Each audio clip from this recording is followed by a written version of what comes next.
Bem, hoje nós vamos começar mais uma parte do nosso estudo sobre Deus, lembrando que na última aula nós falamos sobre Jesus Cristo e aquela imagem linda, maravilhosa que ele nos deixou sobre Deus. Nós vamos ver agora a repercussão dessa vinda de Jesus Cristo. Quando ele desencarnou, os apóstolos se dispersaram, o trabalho dos apóstolos não começaram de imediato.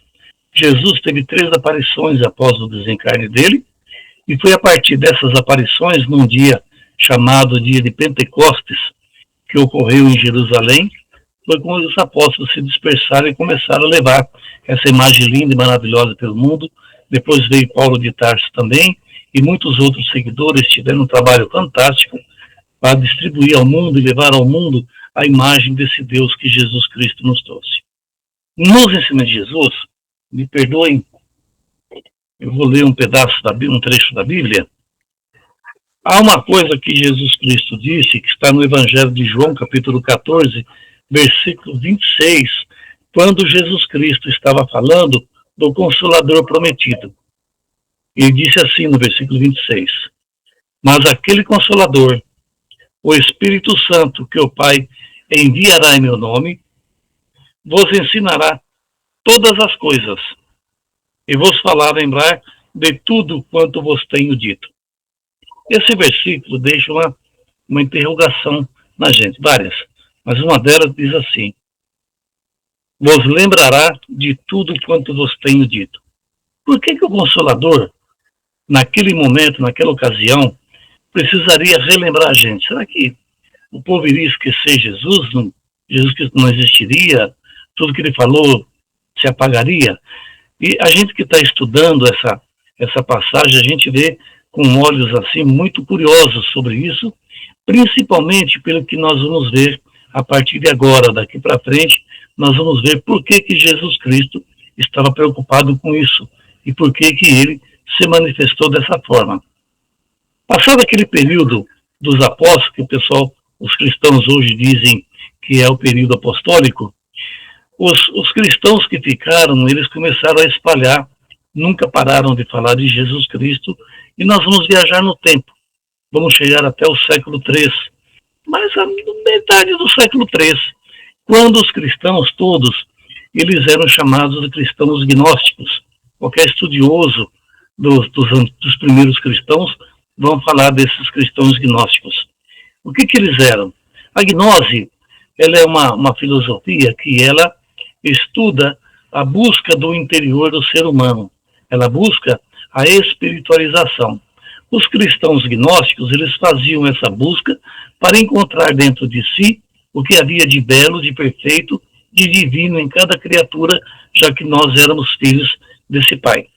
Essa busca levou eles a uma série de questionamentos a respeito da perfeição de Deus e blindaram Deus, a imagem de Deus, como se Deus aquela criatura perfeita, boa, eternamente justa, eternamente boa, e que, por consequência, nada de mal poderia vir de Deus. Se viesse alguma coisa má de Deus, ele deixaria de ser Deus, porque ele não seria eternamente bom e não seria perfeito. A imagem de Deus foi blindada. E aí surgiu uma dúvida entre os gnósticos, os cristãos gnósticos, para saber de onde vinha a maldade humana. Porque se Deus era perfeito, tudo que Deus faz é perfeito, tudo que Deus faz é bom, de onde vem o mal do homem? Eles esbarraram nisso e ficaram nessa polêmica durante muito tempo. Por volta do final do século III, começo do século IV, eu não me recordo exatamente qual o ano, havia um imperador chamado Constantino, e ele queria trazer uma única religião para o povo, que vivia os semideuses, e ele não era a favor dos semideuses. Então ele encontrou no cristianismo uma referência do Deus único, lembrando o Deus único de Moisés, mas os cristãos, ele tinha um modo de pensar e uma filosofia muito mais próxima da realidade que ele queria, então ele procurou os cristãos. O problema é que ele encontrou entre os cristãos uma aparente desordem.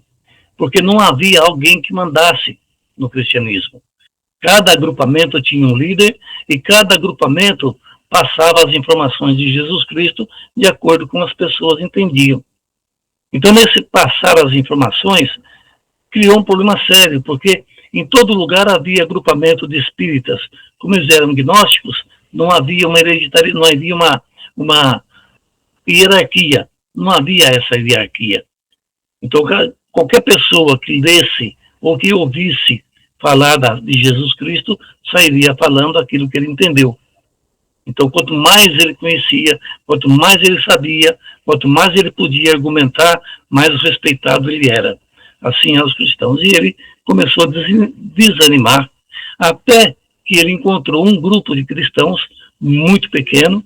Era um grupo de cristãos que havia também em várias cidades, em várias localidades, muito zombado e ridicularizado pelos gnósticos, porque eles de cristãos, os gnósticos achavam que eles não tinham nada. Esse grupo era chamado de catolicismo, os católicos. E os católicos tinham uma vantagem muito grande sobre os gnósticos. Eles tinham um líder. Em cada comunidade, quem mandava era o bispo. De todos os bispos, havia um que mandava, que era o Papa. Mas o Papa, naquela época, ele não era um cargo oficializado, ele não era muito respeitado, mas tinha os padres, tinha os bispos, havia uma estrutura hierárquica. Então ele começou a conversar com esses bispos, que começaram a conversar, fizeram reunião, e a Igreja Católica tornou-se, então, a igreja oficial do Império Romano. Há uma controvérsia também no que diz respeito ao primeiro concílio da Igreja. O primeiro concílio, que é aquela reunião dos bispos, há quem argumente, estudiosos que afirmem que esse primeiro concílio foi convocado pelo imperador Constantino. Não exatamente a pessoa dele. Ele tinha 2 bispos que eram o braço direito dele, que obedecia às ordens dele, e através desses 2 bispos ele convocou. E também sabe-se que o Papa não foi chamado para esse concílio, e foi esse concílio que deu origem ao poder da Igreja. Esse poder que a Igreja assumiu começou a desvirtuar a cabeça das pessoas. O poder subiu. E eles começaram a se envolver com pessoas muito ricas, como é o caso do imperador. Viviam ao lado do imperador. Então a sede pelo dinheiro e a sede começou a aparecer. No entanto, a gente precisa tomar cuidado que só em 465, se não me fala a memória, é que a figura do Papa foi oficializada. Foi a partir daí que o Papa começou realmente a comandar a Igreja Católica, com toda a autoridade que lhe foi conferida. O que aconteceu em 465 é que a partir daí começaram a surgir os dogmas católicos, começaram a surgir todas as polêmicas que hoje nós estamos acostumados a ver. Começou lá naquela época e vem até hoje. Foi nessa época de 300 a 400 que surgiu um homem na África, filho de um cônsul americano, romano, com uma africana, e ele se chamava Agostinho. Agostinho de Espona, como ele era chamado. Filho de família abastada, de família rica, mas muito inteligente, muito argumentador. E aquela dúvida sobre a origem do mal persistia ainda. E a igreja, já oficializada, já estruturada, ela tinha esse problema. As pessoas lá antigas, naquela época, os estudiosos, eles eram muito adeptos às filosofias gregas. Então haviam padres que eram filósofos aristotélicos e padres que eram filósofos pitagóricos. O mais comum era o pitagórico.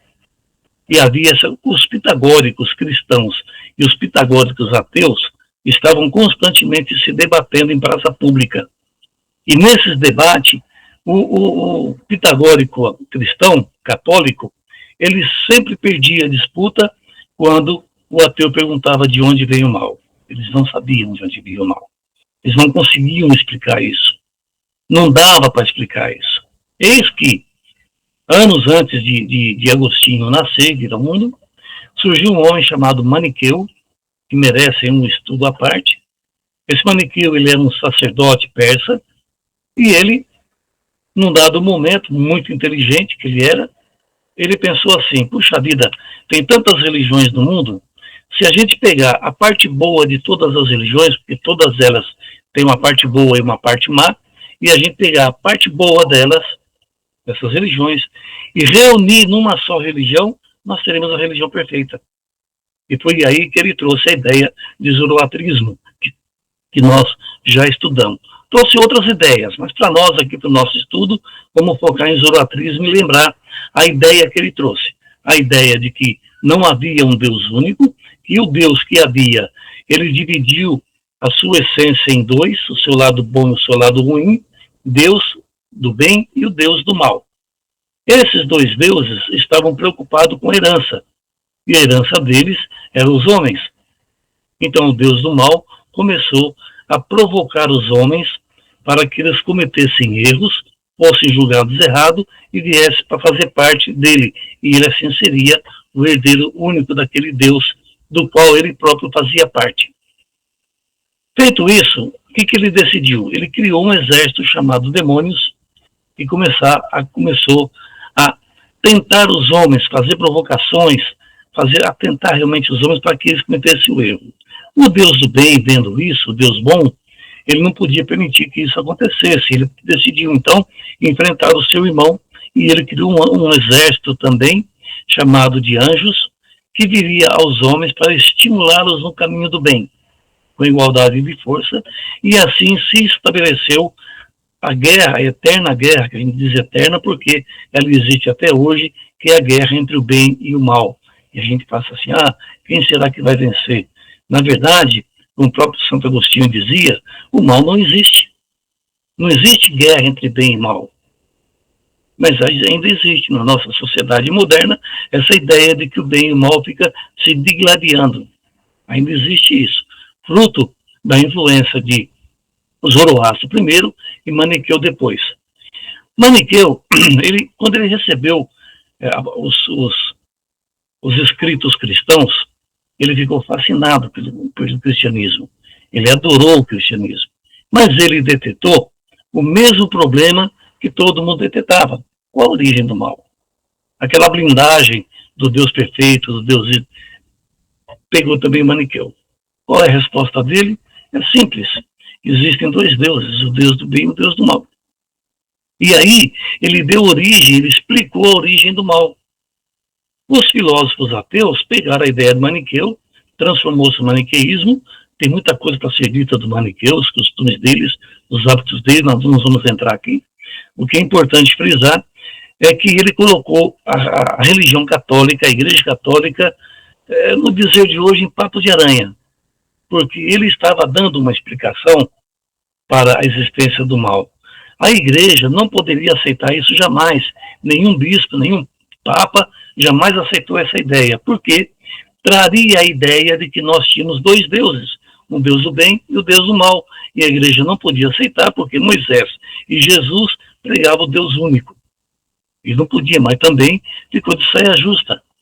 Santo Agostinho, ele foi maniqueísta durante 9 anos. Ele convivia com os maniqueístas, defendia as ideias maniqueístas, até que depois ele se converteu ao cristianismo, mudou e se tornou o mais importante combatente das ideias maniqueístas. Aí a importância de Santo Agostinho para a gente poder entender essa trajetória. O fato disso é que a coisa ficou muito abalada na Igreja e começaram então as distorções filosóficas, as distorções daquilo que Jesus Cristo ensinou. Primeiro, nós vamos trazer aqui a lembrança a questão da virgindade de Maria, que foi uma profecia feita por Isaías, retirada de contexto, propositadamente ou não importa, foi retirada de contexto para criar a ideia de que Maria tinha sido virgem e que Jesus nasceu por um efeito do milagre de Deus. Aí a gente pergunta, mas o diabo, como é que a Igreja inventou o diabo ou descobriu que o diabo existia? A história do diabo é uma história interessante também. No entanto, apenas no ano 1000, a Igreja, mais ou menos no 1980, se não me falha a memória, é que o diabo ganhou, inclusive, uma imagem própria, que é aquele ser todos nós nos lembramos, que da cintura para baixo ele é um bode, tem pé de bode, tem corpo de bode, tem um rabo longo e na ponta uma lança, como se fosse uma lança, que é o rabo em forma de lança. E tinha 2 chifres na cabeça, orelhas pontudas, segurava um tridente na mão, todo vermelho, e uma cara de mal, muito cara de mal mesmo. O diabo lá dava medo de qualquer um. Mas isso nós vamos falar mais aí, mais para frente. Houve então, mas aí eu me pergunto, né, de onde eles tiraram essa ideia? Tudo aquilo que eu li a respeito do diabo, os católicos eles falam de uma guerra que teve no céu. Eu vou contar a versão católica, depois eu conto de onde eles tiraram essa versão. Deus criou os homens e criou também os anjos. Os anjos eram seres perfeitos. Nenhum dos anjos tinha passado pelo homem, progredido para chegar a ser anjo. Não, já foram criados anjos perfeitos. E um deles, chamado Lúcifer, ele se revoltou contra Deus, porque ele achava que não era justo, que Deus ficava sentado lá no trono e ele tinha que fazer tudo para Deus. Se ele fazia tudo para Deus, então ele podia ser maior do que Deus. E ele passou a alimentar o desejo de ser mais poderoso do que Deus. E muitos outros anjos o acompanharam nessa ideia e surgiu então a grande revolta, a conhecida grande revolta dos anjos no céu, chamada a Guerra dos Anjos. E Deus então, vendo tudo aquilo, expulsou o demônio, seus asseclas do céu, e expulsou-os como se eles fossem um cometa. Hoje nós temos um cometa que caiu na Terra, explodiu e ele foi lá para os infernos. E eu sempre me preocupei de onde é que a igreja tirou essa ideia. Vejam vocês que no Evangelho, na profecia de Isaías, vamos voltar novamente à profecia de Isaías, no capítulo 14, começa no versículo 12, em que Isaías diz assim: olha, como caíste do céu, ó estrela da manhã, filha da alva, como foste lançado por terra, tu que debilitavas as nações, e tu dizias no teu coração: eu subirei ao céu, e acima das estrelas de Deus exaltarei o meu trono, e no monte da congregação me assentarei da banda dos lados do norte. Subirei acima das mais altas nuvens e serei semelhante ao Altíssimo. E contudo, levado serás ao inferno, ao mais profundo do abismo. Os que te virem, te contemplarão, considerar-te-ão e dirão: é este o varão que fazia estremecer a terra e que fazia tremer os reinos? Que punha o mundo como um deserto e assolava as suas cidades? Que a seus cativos não deixava ir soltos para a casa deles? E todos os reis das nações, todos eles jazem com honra, cada um na sua casa. Mas tu és lançado da tua sepultura como um renovo abominável, como uma veste de mortos, atravessados à espada, como os que descem ao covil das pedras, como o corpo morto e pisado. De 12 a 19. Esse texto aqui, se nós pegarmos esse texto, retirar esse texto 14, nós teremos uma descrição de como surgiu o capítulo. Nós seremos induzidos a isso pela leitura. No entanto, se nós formos ler o capítulo 14 inteirinho, Isaías estava falando do imperador da Babilônia, Nabucodonosor. Era a previsão do que ia acontecer com aquele rei. Porque aquele rei, ele tinha essas pretensões. Pretensão de ser maior do que Deus. Ele queria estar acima de Deus, tamanha o seu orgulho, tamanha a sua vaidade, tamanho o seu desejo de poder. Então ele disse o que iria acontecer com ele. Não tem absolutamente nada a ver com Deus, não tem nada a ver com o diabo, não tem nada a ver, nada disso. É mais uma frase, mais um trecho de Isaías, retirado de contexto para justificar a existência do diabo. Aqui, a gente precisa fazer uma pausa. E é uma coisa interessante. Quando foi que Jesus Cristo falou que o diabo existia? Quando foi que Jesus Cristo disse que o diabo era o rei dos infernos? Alguém pode dizer assim: mas Jesus Cristo, quando ficou em jejum, conversou com o diabo. É o que está escrito. É o que está escrito, né? Conversou com o diabo, foi atentado pelo diabo. Mas quem é que estava lá para ver isso? Jesus estava sozinho. Como é que a pessoa que escreveu isso adivinhou que Jesus tinha feito tudo isso? Havia acontecido aquele diálogo? Jesus Cristo nunca falou disso para ninguém. Como é que o evangelista sabia disso? Não dá para a gente aceitar essa tentação no deserto de Jesus. Vejam que quando a Igreja Católica assumiu o poder, começou a haver as modificações e alterações para quê? Para sustentar o poder da Igreja. A Igreja não mais abriu mão desse poder. Vivia no meio de ouro, vida regalada, vida cheia de escravos à sua volta. Eles iam querer pôr a verdade? Não iriam. E aí a gente já começa a perceber por que Jesus Cristo disse lá atrás que o Consolador prometido iria fazer a gente relembrar tudo o que aconteceu. Não porque nós nos esquecemos, mas porque foi tão desvirtuado o que Jesus Cristo falou, que se nós pegarmos o Deus cristão de hoje, eu não me refiro aqui ao Deus espírita, eu me refiro ao Deus cristão. Não tem nada a ver com aquele Deus que Jesus Cristo falou. Não tem. Não tem. Jesus Cristo nunca disse que basta você pedir para ter. Jesus Cristo nunca disse que só você ser fiel a Deus, Ele te dá tudo. Jesus Cristo nunca disse que quem leva a gente até Deus é a religião. Ele nunca disse isso. E hoje, evangélicos e católicos acreditam nisso. Basta frequentar a igreja, o templo, participar do culto e das missas e pronto. Você já está salvo e já vai garantir o céu. Não importa o que você faça lá fora. Fácil, né? Então, até esses dias atrás, eu estava comentando com uma pessoa a respeito desse assunto, e eu falei assim, olha, Jesus Cristo sempre disse, né, faça a tua parte e o Senhor te ajudará. E essa pessoa conhece muito a Bíblia e disse assim para mim, isso não está escrito na Bíblia em lugar nenhum, mostra para mim. Eu falei, tá bom. Eu fui ver, realmente não existe essa frase na Bíblia, a frase. O que existe é o entendimento, essa frase é o entendimento.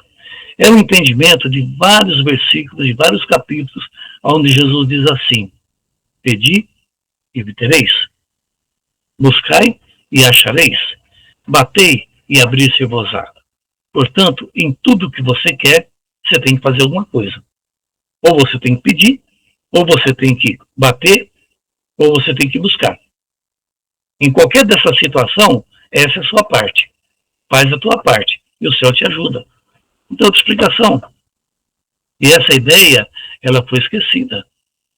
Ela foi esquecida para atender os interesses da igreja, que começou a desvirtuar tudo, até chegar lá na frente, o surgimento do diabo, lá perto dos anos 1000, por exemplo, foi uma outra distorção dos ensinamentos de Jesus, onde eles criaram a figura, criaram que já existia essa ideia. Essa ideia surgiu no tempo de Santo Agostinho, e que Santo Agostinho contestou essa ideia. Depois ele acabou aceitando no livro A Cidade de Deus contra os Pagãos, isso, A Cidade de Deus contra os Pagãos. Ele acabou aceitando essa ideia, mas ele não era muito concordante com isso, Santo Agostinho. Mas naquela época, a ideia do diabo era uma ideia muito precoce, era uma ideia apenas que servia para justificar a origem do mal, mais nada. Depois, no ano 1000, o diabo ganhou um poder imenso na igreja. Então a Igreja Católica começou a impor a sua vontade, a adquirir cada vez mais poder temporal, com o medo. Porque o diabo, ele dá medo nas pessoas. Imagina vocês, aquele diabo que é meio bode, meu Deus do céu, com tridente, sempre vermelho, orelha pontudo, chifrudo, vermelho. Nossa, sempre rodeado de fogo, sempre no fogo. Isso assustava qualquer um. E com medo do diabo, eles buscavam a igreja, porque era a igreja que levava o homem até Deus. E isso foi até um certo tempo, que eu vou falar na próxima aula, quando então surgiu um bispo chamado Martinho Lutero, seguido por um outro bispo chamado Calvin, e que deram início à reforma da igreja. Mas a reforma da igreja e a contra-reforma é assunto para outra aula. Hoje, o que nós precisamos ter em mente, e isso é muito importante, é que a mensagem de Jesus Cristo ela foi completamente distorcida de tal forma, mas de tal forma, que a mensagem original de Jesus Cristo não existe mais no meio dos cristãos. Mensagem original. Por isso, havia necessidade desse Consolador. Quando Jesus falou, ele já sabia o que iria acontecer, pelo menos é o que dá a entender. Ele já sabia o que iria acontecer. Então ele veio, aos poucos, ao passar dos tempos, a igreja distorceu tudo que Jesus Cristo ensinou para obter os seus favorecimentos. E estão aí até hoje, ainda dominando boa parte do mundo com as suas crenças. Mas é assunto já também para outra aula, quando nós formos falar do Consolador que já chegou. Eu fico por aqui hoje, agradeço muito a atenção de vocês e até a próxima aula, se Deus permitir. Muito obrigado, graças a Deus.